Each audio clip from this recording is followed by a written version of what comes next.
everyone. Today I would be giving you some information on product MVPs. So all of us would have at least come across at some point a product MVP and working with one.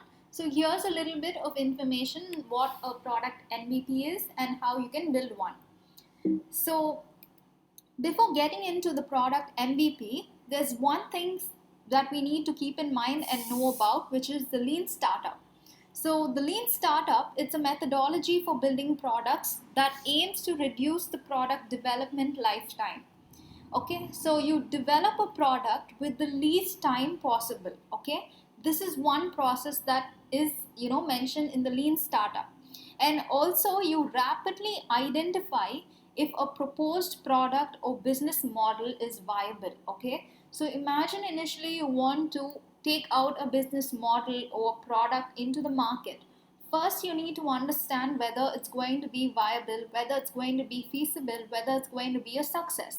So to understand this, the lean startup was first jotted down.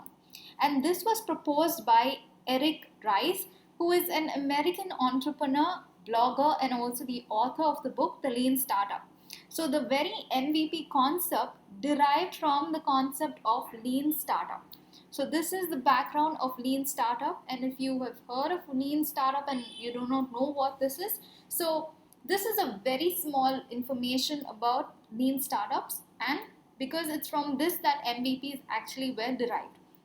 So now let us get into what is an MVP. So according to again Eric Rice, he defines an MVP as that version of a new product which allows a team to collect the maximum amount of validated learning about customers with the least effort. So again, if you see, the concept of lean startup is almost similar to the MVP.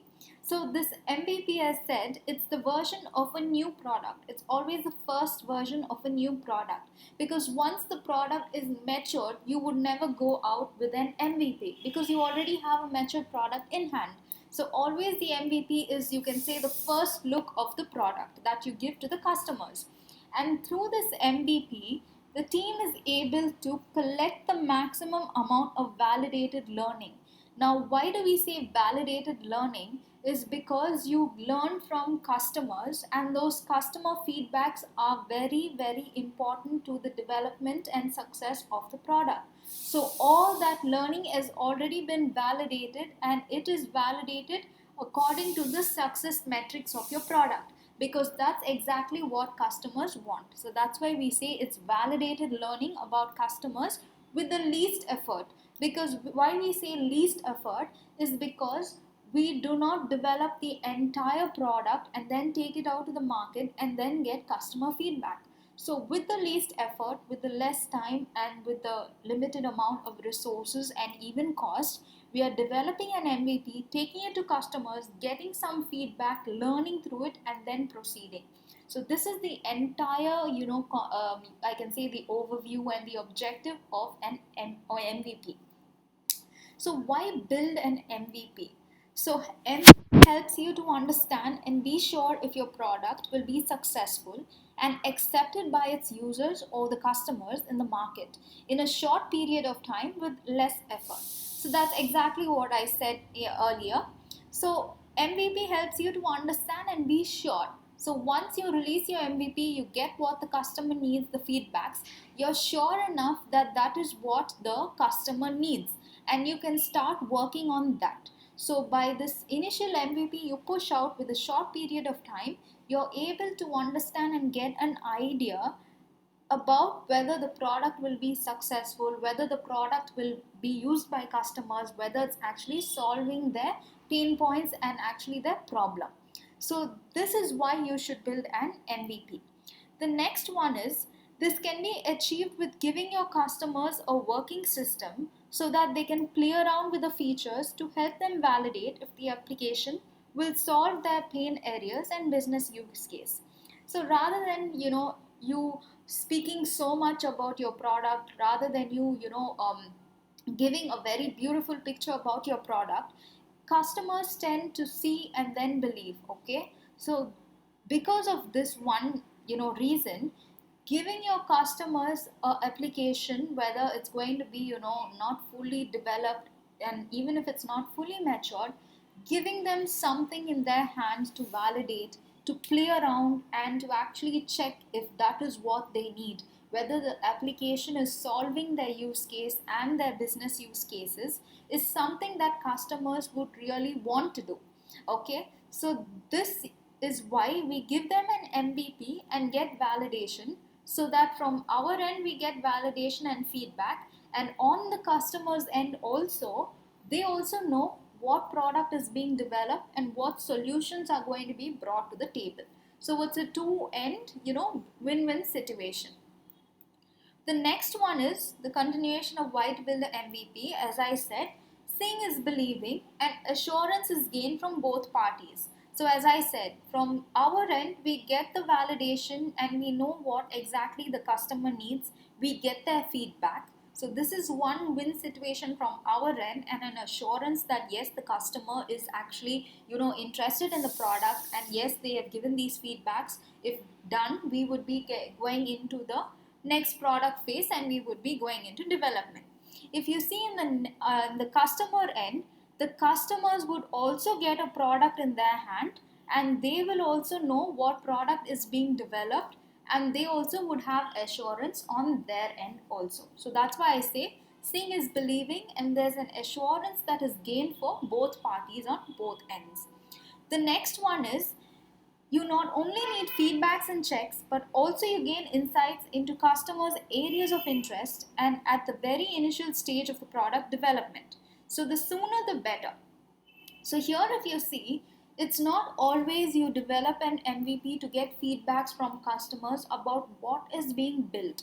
There are situations where customers would also, along with feedbacks, give you the areas of interest, what they are interested in, what they would like to see in the product.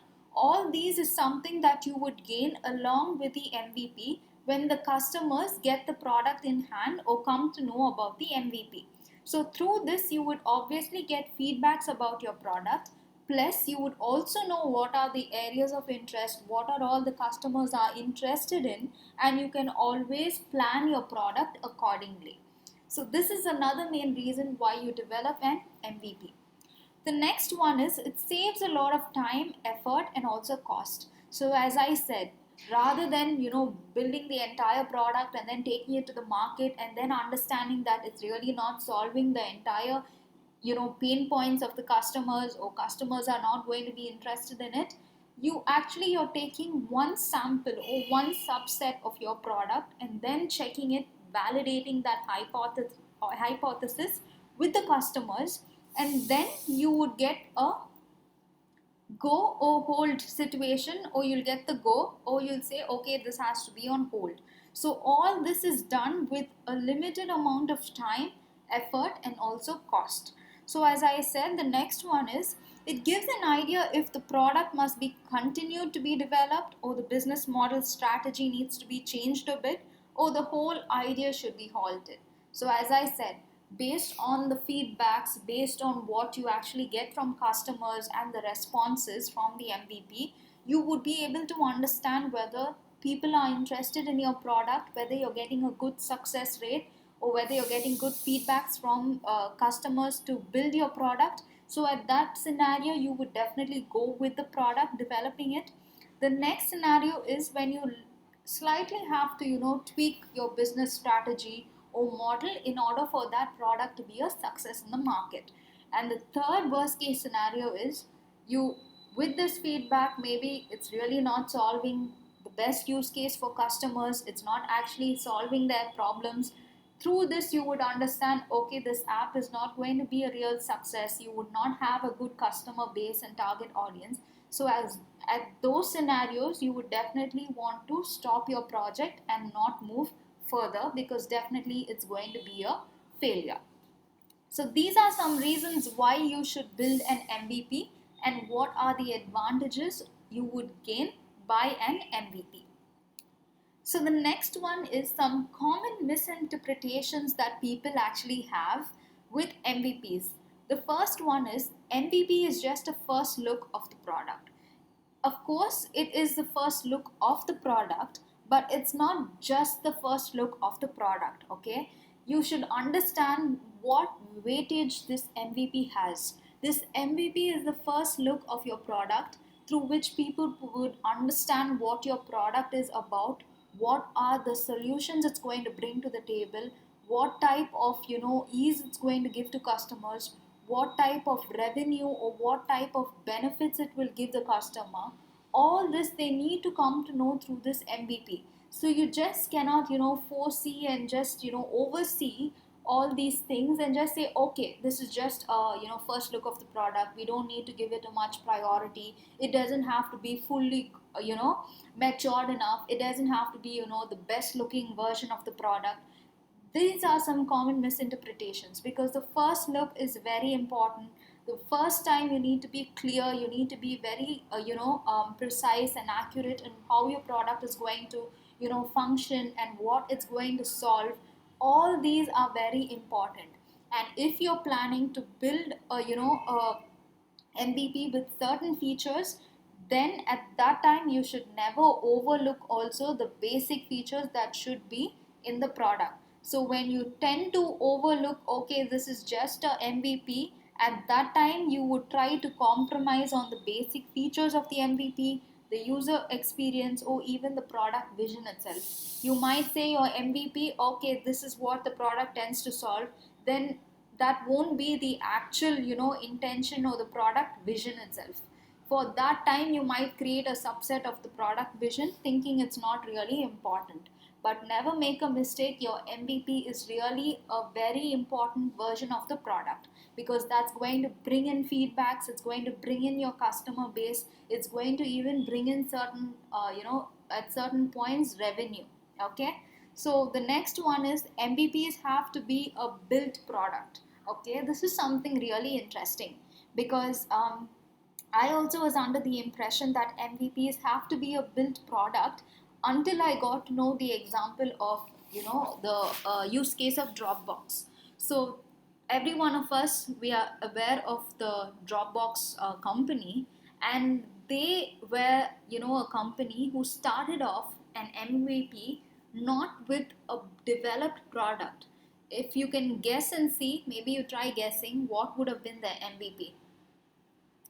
Very surprisingly, the MVP was a 3-minute video that actually described and portrayed to their customers what exactly Dropbox is and what Dropbox brings to the table, what type of solutions it's going to provide to the customers, and how it's going to benefit the customers. So just with this 3-minute video, okay, Dropbox, released it, and to my, surprise, I thought, what can a 3 minute video actually, benefit Dropbox? But actually, the response rate and the feedback rate from the audience was tremendous, and it was all through this 3 minute video, and people were actually so excited for this Dropbox product that they actually wanted to purchase the product, and they were actually waiting for this product to come out. So through this 3 minute video, Dropbox gained the assurance, they gained the feedbacks from customers. They also were so they when they started developing the product, they were so confident that they're going to have a large customer base. So it's not always that your MVP should be a built product, provided you're really creative and you can really portray your product with a 3 minute or maybe 5 minute video. The best way, it's all left up to the organization and to you, how you take it out to the customers. So that was something interesting. And the third one was the MVP will generate customer subscriptions. Okay, so now this is something that the organization employees, they tend to have this misinterpretation. Okay, the first MVP is something that you give to the customer. They need to play around with it. They need to first see whether it works good for them, and then they will say, okay, I am interested in it, you can proceed, you can develop it, and then I would purchase it from you. Okay, so sometimes employees, they would tend, okay, we have a version in hand, why can't we start creating subscriptions and customers start buying the product? So this is not always the scenario, because your MVP is actually a small subset with small basic features of your product. So you cannot actually take that to the market, and not every time you can start generating revenue. But of course, there's a way in which you can generate revenue is when people are interested with the idea of the product, with the entire product vision, people tend to, start investing in your products. So you would start getting fundings and investments, provided you have a very solid use case. And as I said, your use case and your product should be really solid enough where it inspires and it actually gains the attention of investors so that they start investing in your product. So this is one way in which your MVP can start generating revenue, but that's all related to investments. But you can never expect the MVP on the first go to start generating revenue and earnings for you. So these are some common interpretations with MVPs. The next one is, okay, so I know what is a MVP. Now how do I start building one, and what features should I include in an MVP? So that's what we're going to see now. So always your MVP must contain the must-have features of your product. So of course, all of us as business analysts or product analysts, we would have a product backlog, and we would have categorized them into must-have, should-have, and nice-to-have features, etc. So always when you're working for an MVP, first give priority and always give priority to the must-have features, because there's no use of compromising on the essential and core features of your product and going with the nice-to-have features, because that's all to build up the product, and that creates the cream of the product. But the actual base of the product should be very strong. So that's why people always recommend to go with the must-have features of your product. So for example, if your product is all related to an order management application, then the MVP must contain the following features. So the very core features of an order application should be having a product catalog where you have all your product details. Then the customer should be able to place orders, they should be able to enter an address, and also they should be able to make payments. Apart from this, having wish lists and suggestions, recommendations, all these are nice to have features. But even if they are not there, the real core process for order management would definitely take place. So we would say those are the core features of your application. So always make sure to identify the must have features of a product and work on that for an MVP. So if you want to start with your MVP, as I said, always groom your backlog, categorize your features into must have, should haves, and nice to have, and then you would get a list of the must have features and you can proceed. So the time to build an MVP should not be more than 3 months, because the entire aim for an MVP is to build a product at the shortest period of time with the limited amount of resources at limited cost. So there's no use for years together building an MVP, because definitely you're wasting time, you're wasting effort, and you're wasting even money building an MVP, and still you're with that question mark in your mind whether the product will be a success or not. So it's always good to have an MVP within 3 months so that you have a product in hand with the limited amount of time, effort, and cost, and you take it out to the market to get feedbacks. So it's always good to take it out. The faster, the better. And the last one is the ways you can build an MVP. Okay. So the first one is, as I said, a simple and informative video giving a full picture of the product and the solutions it will solve is one way you can, have an MVP. That's the Dropbox example.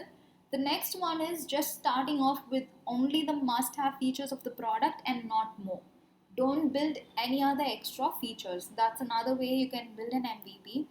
The third way is when you have a very limited budget, you don't have even the people to build all the features, must-have features. So at that time, you try to identify how well you can integrate with third-party solutions and build the ones that are not available. So in that way, it actually saves you much more of time and effort. So that's another way of building an MVP. The next one is a detailed prototype of the product. So video and prototype is totally less effort and less time. So when you don't have a very big budget for your project, that time you can go with the simple video or with the prototype. If you have a limited budget, then you can go with the must have features, or you can go with the must have features and other integrations that would save you time. Another way is picking up the most important feature. Now, among the must have features, you would have one important feature that is very important to build your product. That's that one feature which will solve a very big pain point of the customers. So identify that feature and then start working on that particular feature, which can also be a success. So these are some ways in which you can build MVPs.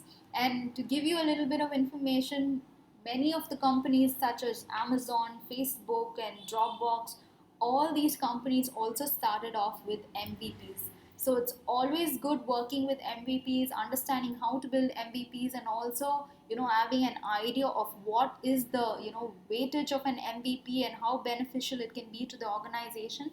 These are all some information that I've given you for an MVP. So I hope it was really informative to you. So if you found this helpful, please do give this video a thumbs up, and if you haven't subscribed to this channel, please do subscribe to this channel and also do share your feedbacks. Thank you.